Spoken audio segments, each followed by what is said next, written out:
Hi, welcome back to my channel. From the title of this video, I'm guessing that you guys know what today's video is about. I am going to be talking you through my egg freezing journey. I do want to start with a little trigger warning that obviously I'm going to be talking about fertility, pregnancy, that whole sphere of topics. I know that this can be a struggle for some people, so of course please look after yourselves. If this is not the video for you, there will be no offense taken. Hopefully there are some other videos that you can enjoy and watch and benefit from. I wanted to spend this video talking about my journey specifically and about the different places I went to, what I learned from my experience of it. So if you are watching this and either you have had it done or you've spoken to someone else, just bear in mind that my story might be different from someone else's. There is no right or wrong.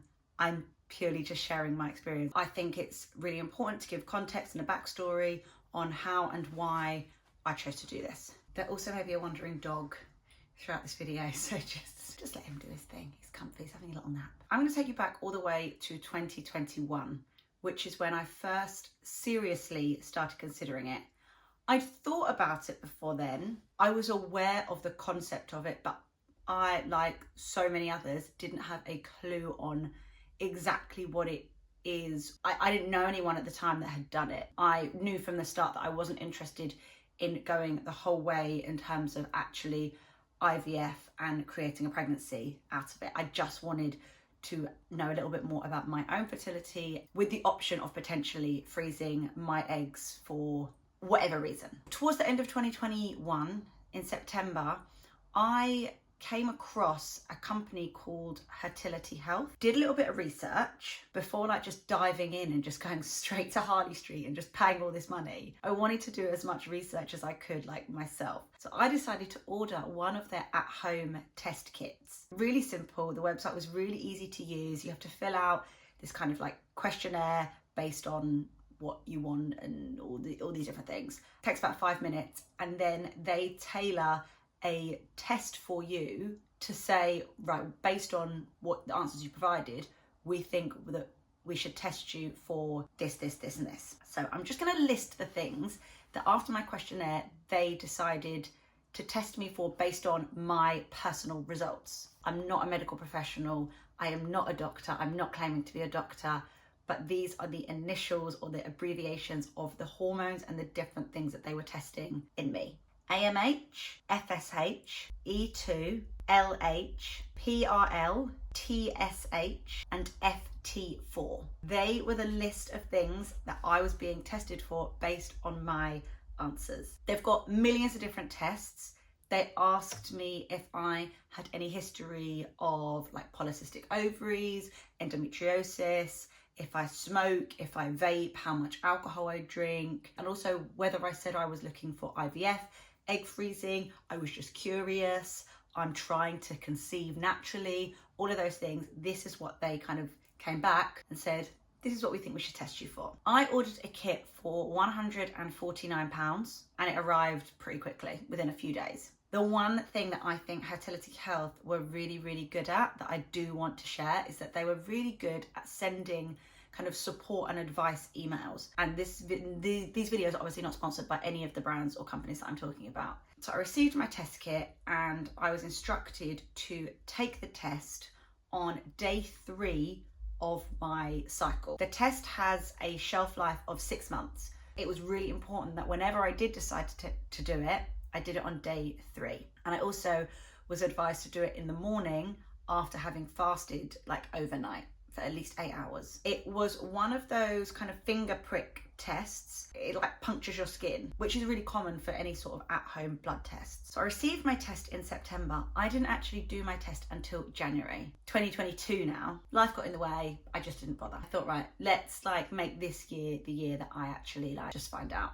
It was really simple. They tell you that you might have to do several fingers if you kind of can't get enough. They tell you to make sure that your hands are obviously clean but also warm so that you've got good circulation in your hand. I think it took me about 10-15 minutes to do, just because obviously I was making sure that everything was done right, and they give you all the wipes, everything. Sent it back and then was told that I could receive my results in 10 days.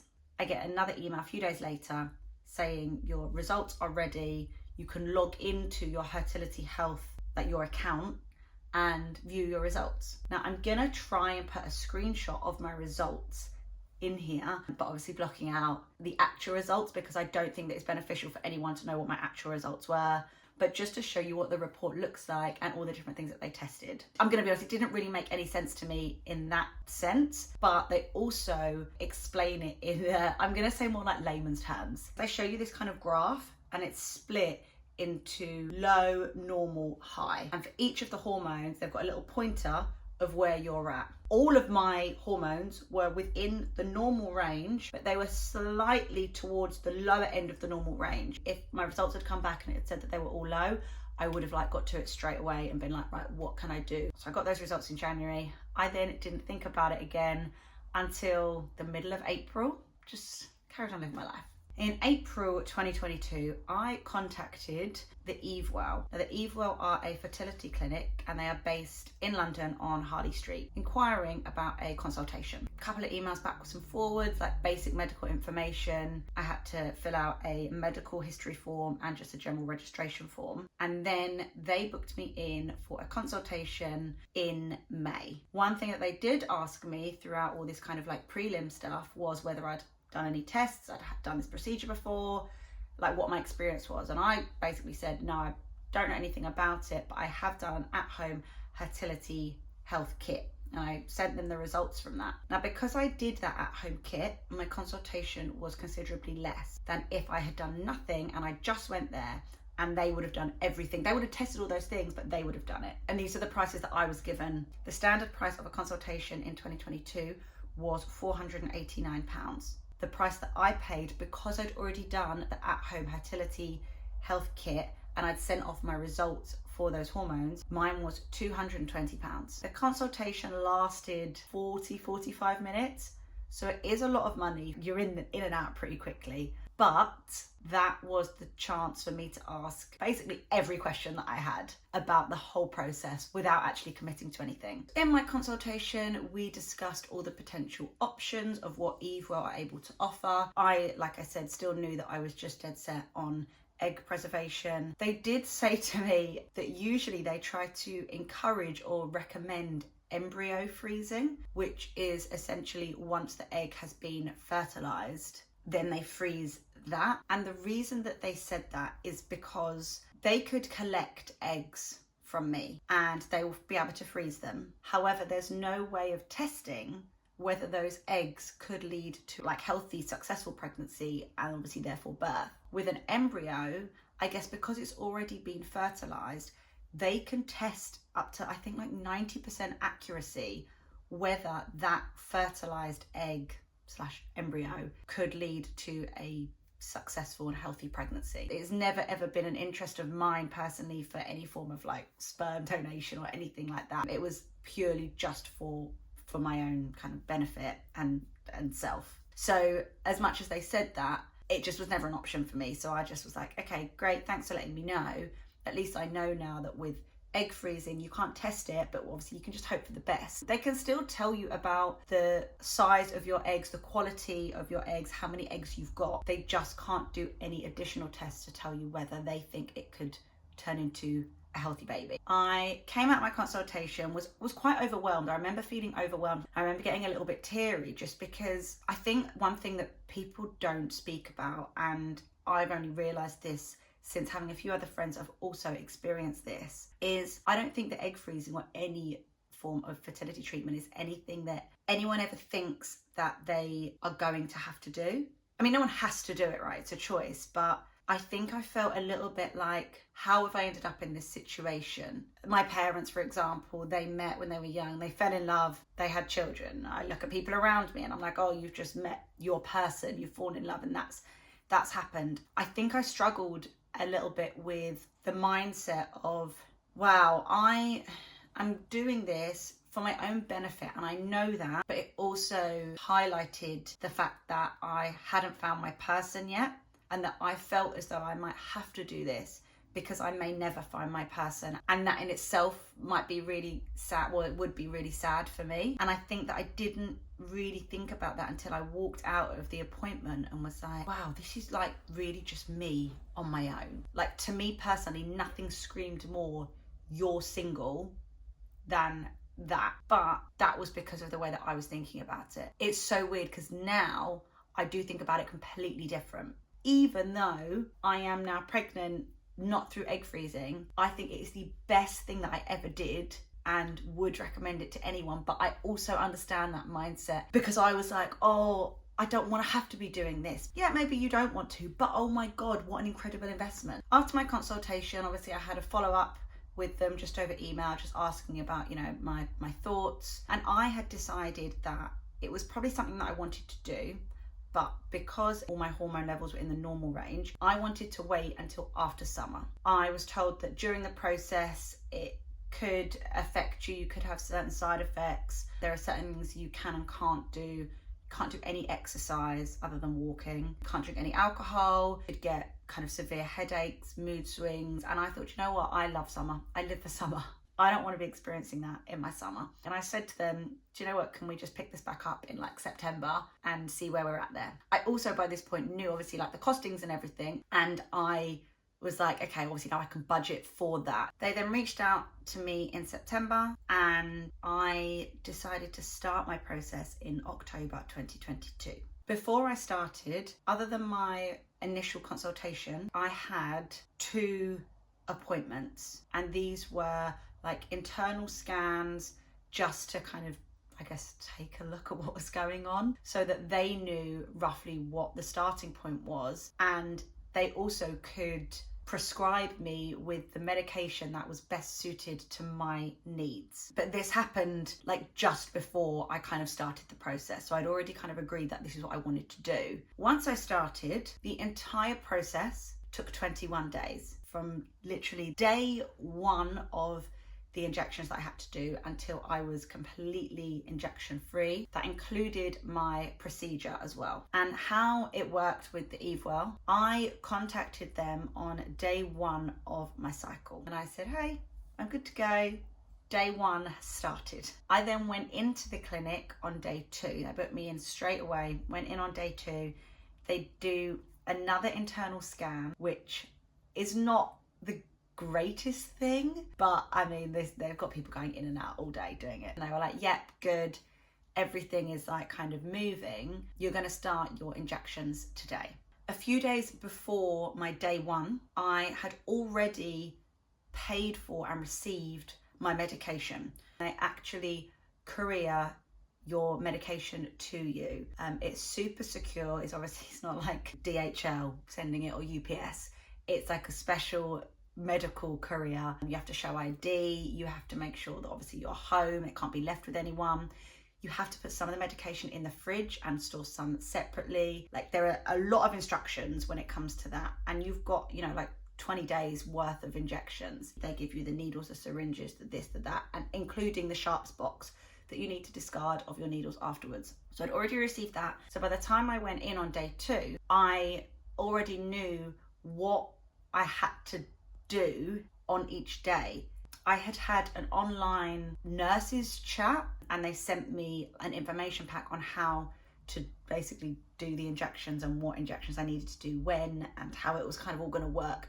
I came home from my scan on day 2 and that was like the first day doing these injections. Now, I had to do 2 injections a day, 1 in the morning and 1 in the evening, and they had to be at around the same time. So I think my one every morning was between 7:30 and 8:30 a.m. and my one every evening was 7:30 and 8:30 p.m. because I just thought that'd be easier. But I think that they can tailor it depending on obviously your lifestyle. Beforehand, I had spoken to my manager and I had basically cleared my entire diary for the whole 3 weeks. I was like, I don't want to go to any events. I don't want to like do any content because I didn't know how it was going to make me feel, and I was preparing for the worst, which was like being told that I was going to get these migraines and feel really sick and just feel a little bit like blah. I had to make sure that I took these injections at those times and that they were the right injections. It sounds a lot more confusing than it is, but after like 3 days, I was like, cool, I know exactly what I'm doing. I've got this down. I would inject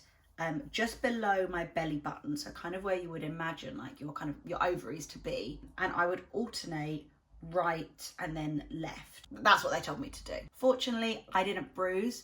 I had a couple of tiny little like dark like red dots. Maybe they were bruises, but it wasn't like bad bruising. The needle was tiny, so there was no big like full-on injection. There was nothing into any veins or anything. You kind of squidge a little bit of your skin and you jab it in, and it's over in say 30 seconds. A little bit of a sting, I guess, as the needle goes in, as with anything, but no more painful than, you know, getting your eyebrows threaded or getting a bikini wax. I think in terms of pain threshold, I'm going to say a 4 out of 10. In the 10 days from my first injection up until my procedure, also had 6 blood tests and I had 5 scans. So this is probably the most time consuming part of it, is that I had to go back to the Evewell clinic every other day because they are monitoring me so closely to see how my body is reacting to these hormone injections. They need to see if they need to change my dosage, they need to see if they need to change my medication completely,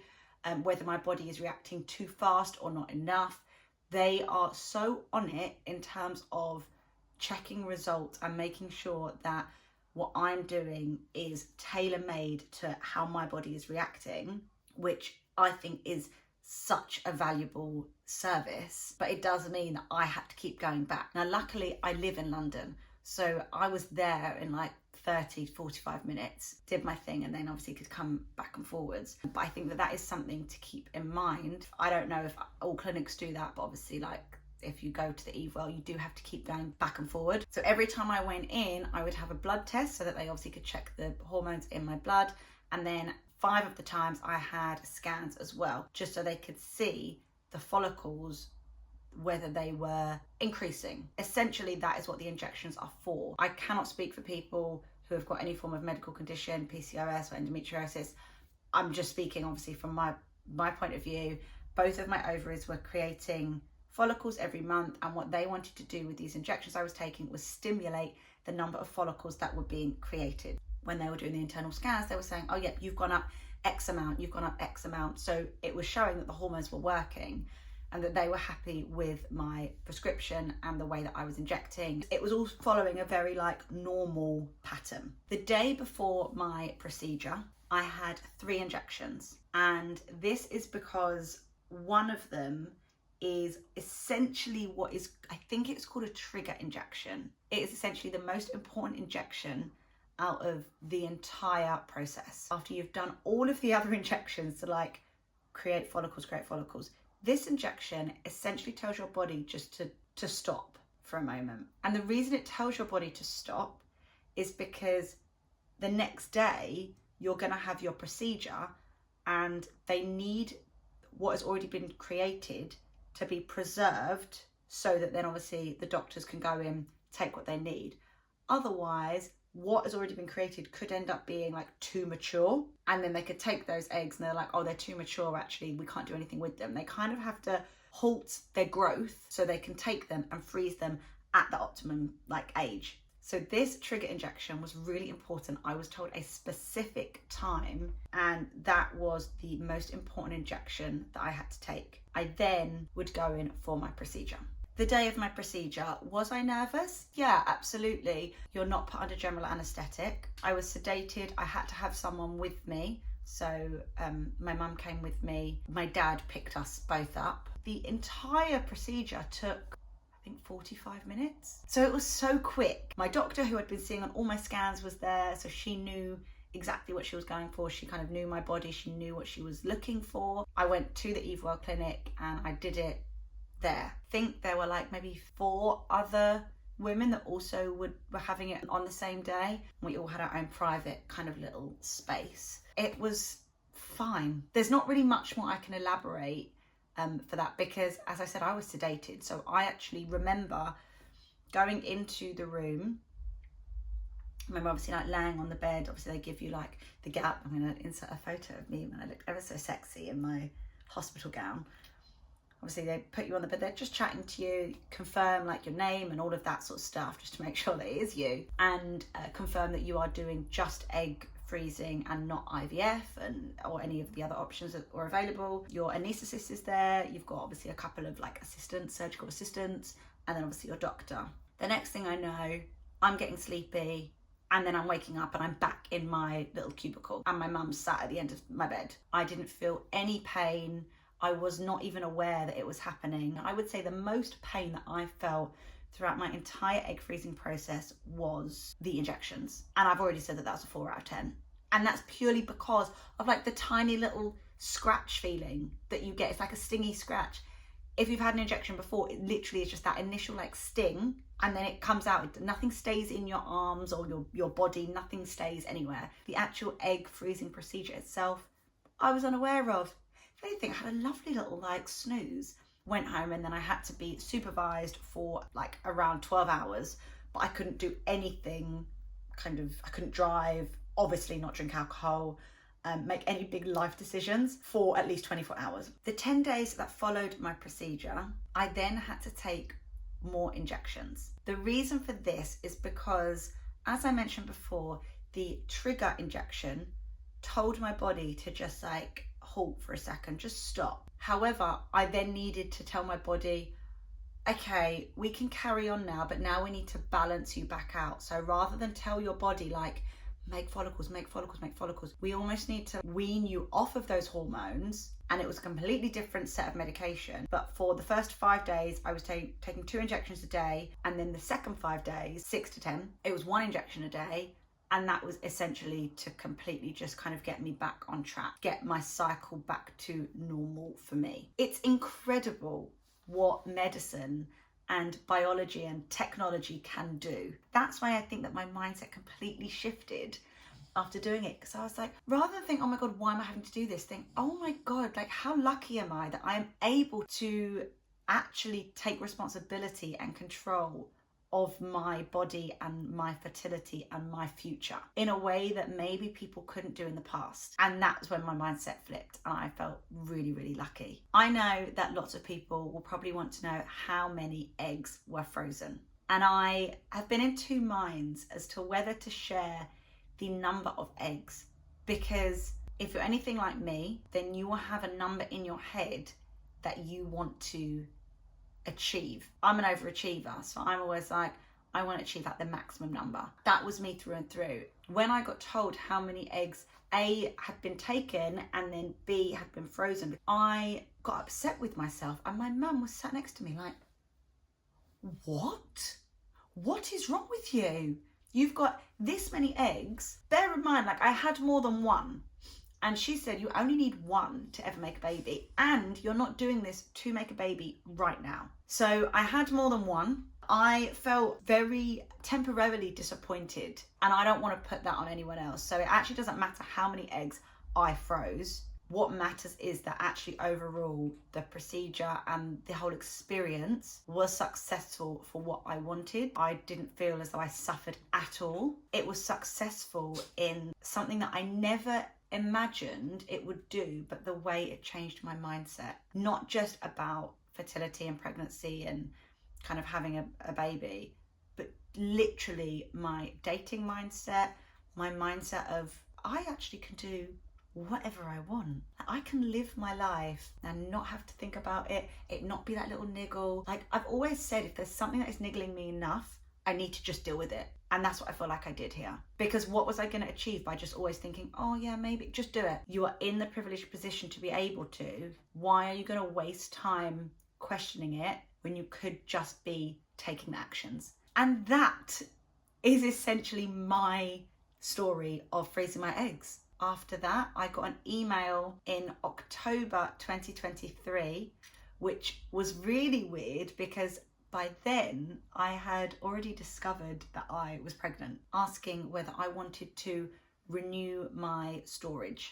They can never be removed from Harley Street. They are locked away somewhere on Harley Street, and the only people that have access to them are the Eve Well and myself. I said yes, I do want to continue to store them, even though I'm now pregnant, and so far, touch wood, everything has been healthy and fine and running smoothly, because aside from anything else, I did this process for me. So even though obviously I'm now with Sunny and we're on this journey together, I still did it for me, and I will continue to freeze them until I have finished having children, or I feel as though actually now I'm ready to do something with them, whether that be offer them for research, donate them. That is basically my journey.